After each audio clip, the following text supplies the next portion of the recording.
And then when you're ready, come up and let's look at shoulders. How many of our clients' swans look like ugly ducks?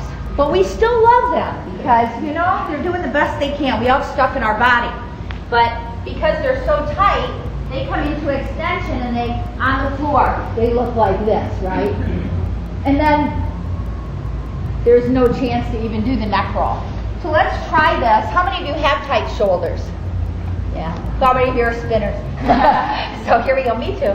Let's come onto the Flexcushion, leave it in the, facing it is, go behind it, your pubic bones will go to the front edge of the slope. Because I don't know how warm you are, feet apart, hip distance, or maybe even a little wider, but not rolled in or out. Now just take your hands off for a minute, pull your abs deep, find that ab connection. You can feel the slope, right? So you get a little feedback, hands down. Inhale, slide a marble with your nose. Your eyes look up. Now, hold your head here, so you're looking straight ahead, and work through the thoracic spine. Activate your hands, pull forward, scoop the belly deeper, lift it off the slope, and come down. A little different? Let's bring the hands behind the back for typical double leg stretch for the chest only. Now, same thing. Draw the abs, send the tail long, reach the arms off the seat, back up, pull the shoulders back, smile through your heart, and come down. And one more time, take a big breath. Inhale, activate the shoulders into the back pockets, pull the heart forward. Stacey and I can, hi Stacey, and come down. And take your hands to the cushion, push back for rest. So, right here. Different experience? Yeah. Now, let's see what time it is. Do we have time to look at one more? Yeah. I'll give you a choice.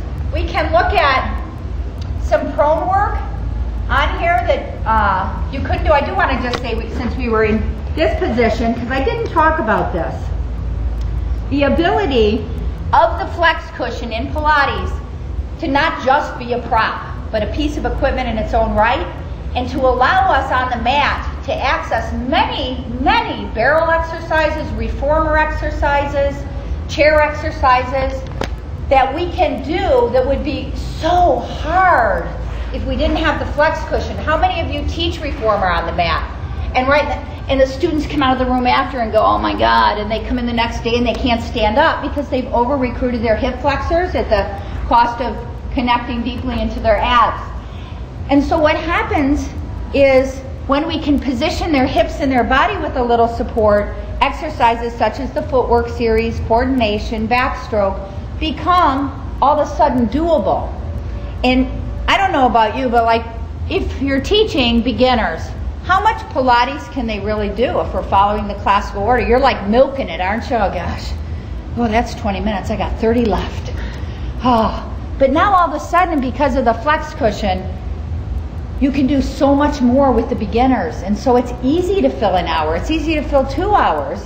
And I do know, and this is really true, in our studio we have 20 of these, and it doesn't matter if I say go get your Flexcushions, they're all coming in now and they're like making sure they get a Flexcushion. The beginners, if they come into an open class where we're not using them, they're getting them. The injured people are getting them out. The yoga students that are tighter are getting them. And I don't really even have to cue where to put it sometimes anymore because it's just simple, which is so great. Would you like to look at some prone work for the hips? Get a little different feel?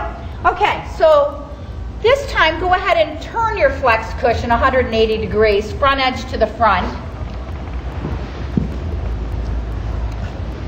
And then you're going to lie over the back edge, taking your pubic bones onto the top of the slope and your hands behind your head. Or under your forehead, not behind your head. Now, see if you can reach your feet to the ground. And we'll just do a little prone firing here. Flex your feet. Head can be down. You should be pretty comfortable there, right? Now, lift your knees off the floor. Now, keep the toes down. Lift the knees. Back of the knee. There you go. Fire up, reach from the sits bone to the heel, and activate right at the gluteal fold. Now, soften your toes so we don't have that tight toe syndrome, and just lift both legs off from the glutes, and then down. Took away the substitution pattern, didn't it? Lift and lower. lift, and lower. Lift up. Keep the back of the knees lifted, just like we fired them up, and lower. Lift both feet in the air. Deepen your abs off the flex cushion. And swim. Kick your feet. Flutter kick. 2, 3, 4. Soft toes. Tight seat. And kick, kick, kick, kick. And pause. How many of you feel this lessen your back? Oh, me, absolutely. It's a whole different story. Whole different story, yeah. Got a lot of hands up here. So go ahead and rest down unless you want to like swim to the Japan, where it's the product of the year for fitness in Japan. So different. Push back. Push back. So it gives us not only an advantage to getting out of the back and really getting into the glutes properly, but it's comfortable. It's comfortable. I don't know about you. I keep a pretty clean studio. I wipe it down after every class, but you know, it gets them off the floor, and clients like that. And it creates, we have more room to work, right? All of a sudden, we have a greater range of motion available. I'll look at one last one. Mermaid. Everybody's smiling like a mermaid. Okay, let's take the wedges and go front edge to the exit door. And then there really is, I don't know, maybe Stacy knows something like this. There are side-sitting postures in yoga, but I guess there are some things sort of like Mermaid. So if you sit with your feet away, what's the common problem in Mermaid? What do you see? 2 things. Yeah, she's showing it. I can't even get over there. Or I can't get my box square. Or, this is what I see. I corrected this a lot yesterday in my classes. That little back bend there, ouch. So I can take that little back bend out and bring my pelvis around to a more neutral position. It might feel like your tail's under, but that's not where we want to go. I'm sitting up on one hip, so if I'm tight in the hips, I have a chance at squaring. Maybe now I can stack for the first time ever in my life, ankle over ankle. Be careful with your knee, make sure that feels okay. And then lift your hands. There's a little balance challenge, isn't it? Can you feel that in your abs differently?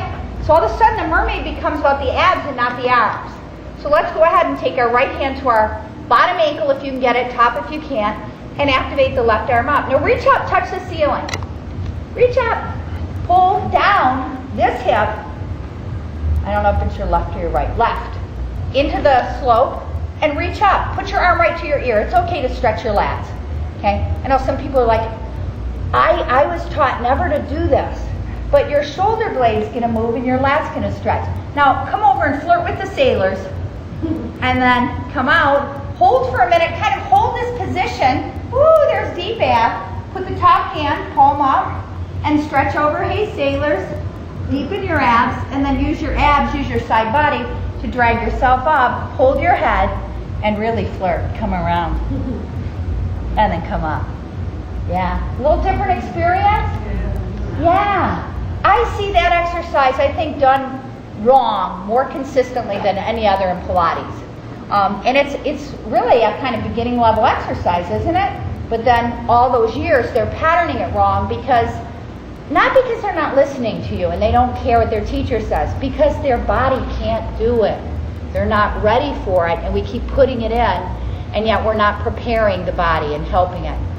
And sometimes when students get a feel on the flex cushion, oh my gosh, that's how my abs should feel, or that's how swimming should be, right? The point is, one day we take it away, and they go, I know how that should feel now. And if it doesn't feel like that, they can come back to the flex cushion. Any questions on Pilates? Is it exciting? The other side, so they're balanced. Okay, I was going to skip it because it's a seminar.